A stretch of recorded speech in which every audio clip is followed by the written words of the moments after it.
As the North Korean Communists launched their surprise invasion of South Korea on 25 June 1950, United Nations forces began to withdraw. By early August, UN troops, outnumbered and under heavy pressure, had pulled back to establish a 120-mile defensive perimeter around the port of Busan. The problem that faced the United Nations commander was how to utilize his outnumbered forces so they could break out of the beachhead and take the offensive. Aerial reconnaissance had established that supplies and reinforcements for the enemy were being funneled along two main highways through Seoul, southeastward to the Busan perimeter. After estimating the situation and considering several possible plans of maneuver, General MacArthur decided to make an amphibious attack behind the enemy lines at the transportation and communication hub which centered around Seoul. With the enemy's supply line cut, the 8th Army would be able to break out of the Busan beachhead and launch a simultaneous attack from the southeast.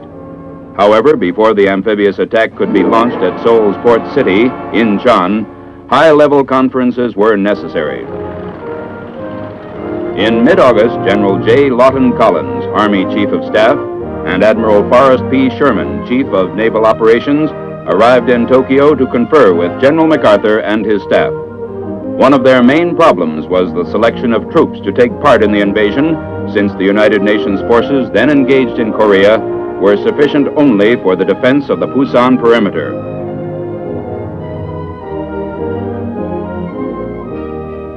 Perhaps an even greater problem was presented by the tidal conditions at Incheon, considered among the most difficult in the world for an amphibious operation.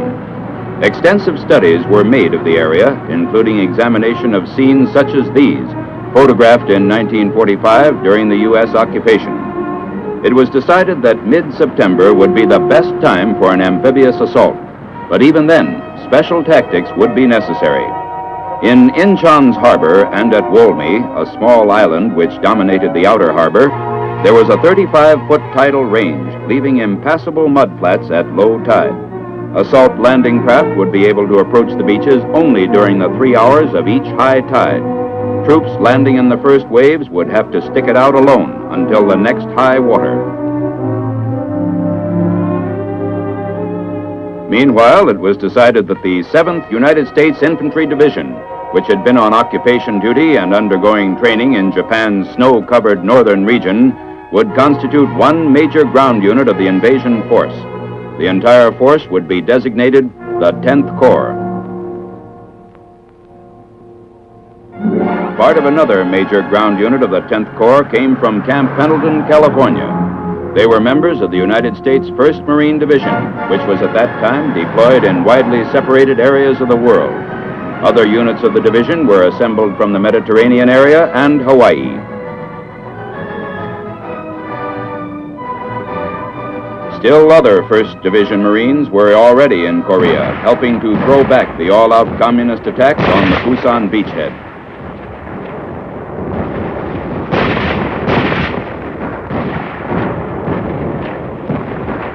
Because of their combat experience, they were pulled out of the lines 2 weeks before the invasion to spearhead the attack on Incheon.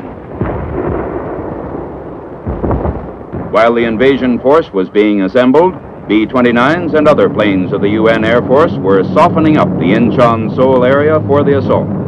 North Korean defense positions were destroyed, and communist supplies and reinforcements from the north cut off.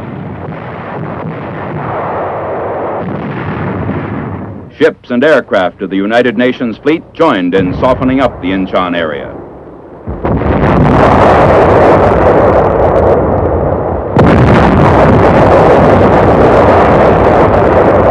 To confuse the enemy, bombardments were directed at other coastal cities, including Pohang, Kunsan, Samchok, and Yeongdeok.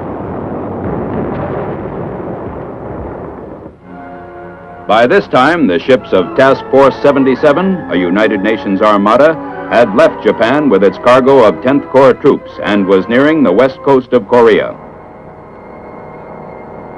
Navy crews were getting ready for D-Day.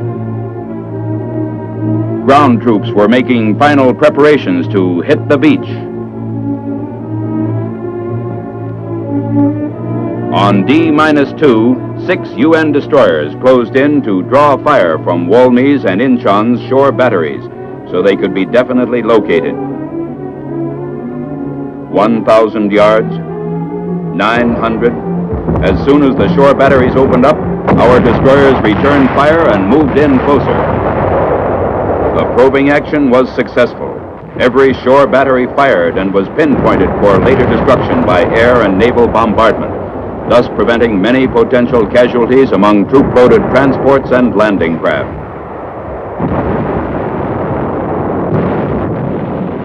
One of the destroyers, the Colette, received direct hits from a shore battery only 600 yards away. The preparations were completed, and this was the invasion plan. At 0600, 15 September, after a pre-invasion bombardment, the 3rd Battalion of the 5th Marine Regiment would land at Walmey and secure the island during the hours of the morning high tide. On the evening high tide at 1800, the remainder of the 5th Marine Regiment and the 1st Marine Regiment would simultaneously attack the city of Inchon from the north and south respectively. These 2 regiments, followed later by the 7th Marine Regiment, would move inland as rapidly as possible along the Inchon-Seoul axis. Their primary mission was to capture the city of Seoul.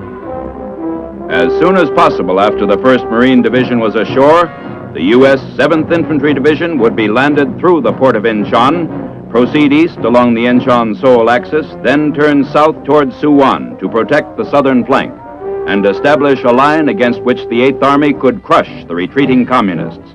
The 1st Korean Marine Regiment would clear captured areas, and the 187th Airborne Regimental Combat Team would be held in reserve in Japan.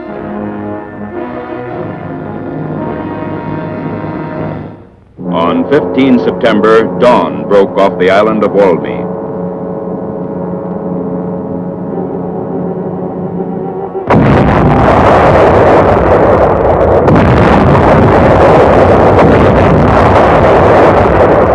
Guns of the 262-ship United Nations Armada began their point-blank preliminary bombardment.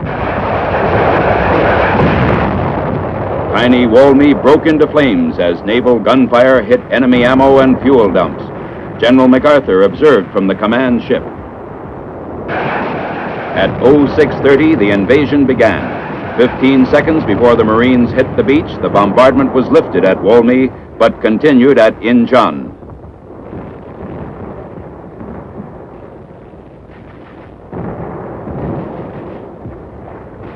They hit the beach on schedule, completely combat-loaded. Because of the tidal conditions, men in this first wave could expect no supplies or reinforcements for 10 hours. The island was defended by about 400 soldiers of the 18th North Korean Division, but with the air and naval bombardment, as well as close ground support by the 1st Marine Air Wing, only sporadic resistance was encountered. Communist troops, in a state of shock, surrendered after only light opposition. By the morning of 16 September, Inchon had been taken against light resistance. While the 1st Korean Marine Regiment cleared the city, the United States 1st Marine Division started toward the Han River, and beyond it, the former South Korean capital of Seoul, which lay about 20 miles from the Inchon beachhead.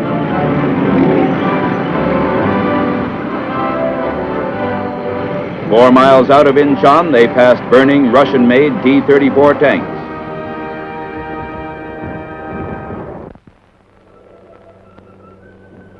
There was no definite enemy defense line on the road to Seoul, but small communist pockets of resistance had to be cleaned out. Elements of the 1st and 5th Marine Regiments cleared the rice paddies near the village of Akia.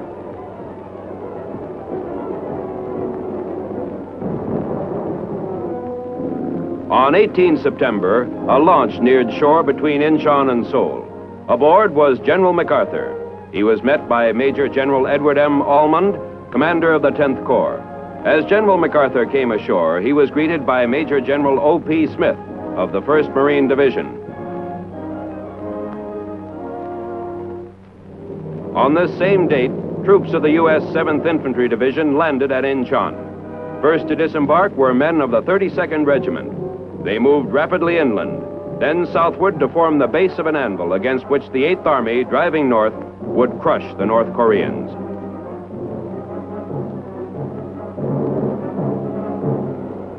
Major General David G. Barr, 7th Division Commander, conferred with General Smith to coordinate Army and Marine action.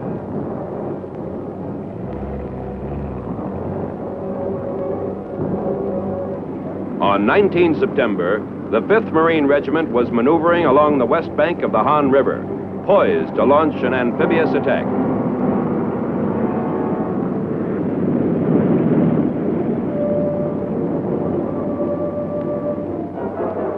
Red defenses were softened before the crossing was attempted.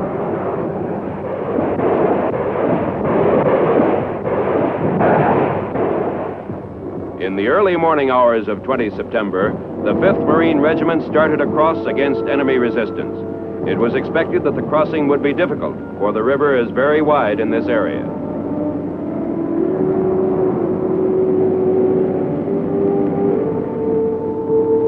However, leading Marine elements quickly made the crossing. They rapidly established a 6-mile front on the far bank. By mid-morning, all opposition in the landing area had ceased, and remaining Marine elements crossed without difficulty.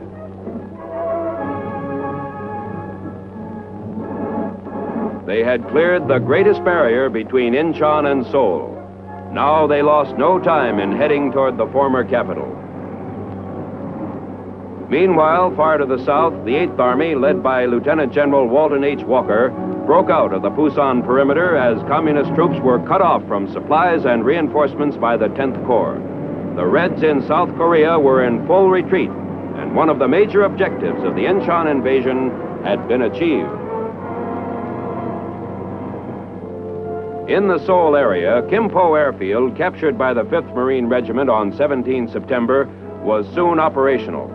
A full-fledged airlift was quickly begun with about 400 tons of critically needed supplies being brought in daily.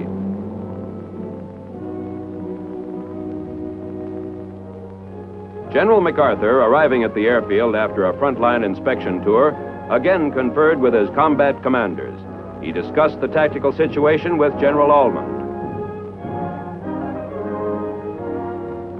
Held in reserve in Japan, the airborne 187th Regimental Combat Team was landed at Kimpo on 23 September, quickly rushed to a staging area, and ordered to proceed northward to capture the Kimpo Peninsula.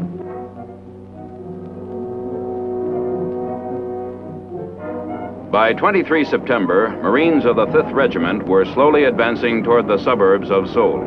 When resistance in the suburbs proved extremely heavy, the Marine commander decided to have the 1st Marine Regiment cross the Han in the vicinity of Yangdong-po, east and south of where the 5th Marine Regiment had crossed, then move them into the city through and south of the 5th Regiment's position.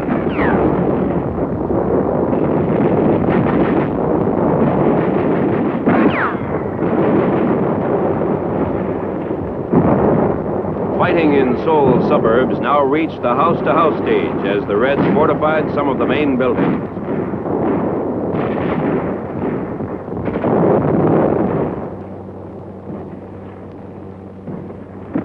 On 24 September, with the Marines still meeting fanatical opposition, General Almond decided to speed the plan for the capture of Seoul by utilizing elements of the 7th Infantry Division to envelop the southern portion of the city.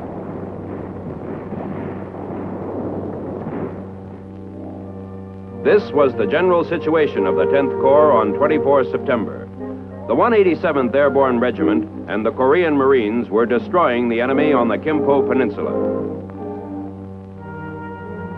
The 7th Marine Regiment was driving the enemy to the north. The 5th and 1st Marine Regiments fighting in the suburbs of Seoul were encountering fierce enemy resistance, which precluded an early capture of the city. The 7th Infantry Division, having seized the important airfield at Suwon, was deployed on the southern flank. Now the commanding general, 10th Corps, directed the 7th Division commander to commit one of his regiments in an amphibious crossing of the Han River. The regiment's objective was to attack the city amphibiously from the south, capture South Mountain, the commanding terrain in the city, and envelop the enemy's southern flank.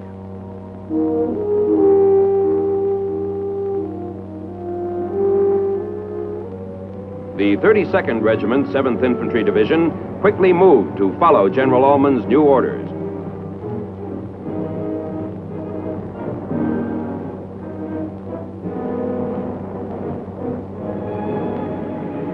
At 0630 on 25 September, after a 30-minute artillery barrage, the 32nd Regiment began its crossing southeast of Seoul.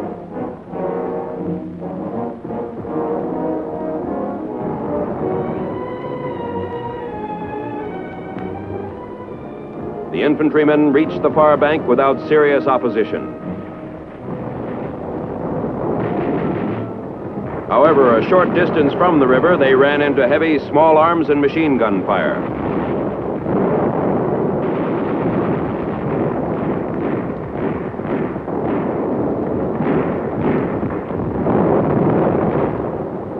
By noon, the 32nd Regiment had captured South Mountain. With this commanding terrain in our hands, the defenses of Seoul virtually collapsed.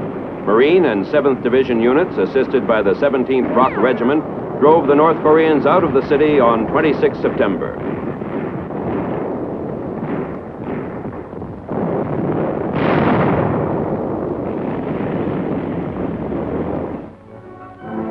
On 27 September, 7th Division troops waited near Osan for a flying column of the U.S. 1st Cavalry Division. As these 10th Corps and 8th Army soldiers linked up, thousands of communists were trapped. The anvil and the hammer were joined.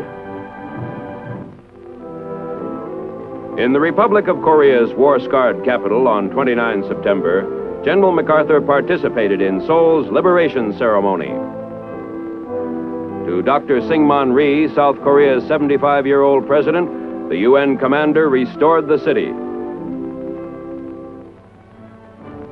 With the 8th Army moving through its position, the 10th Corps was relieved of all tactical responsibility on 7 October. In 22 days, it had completed its job in the Seoul area and was on its way to another amphibious operation.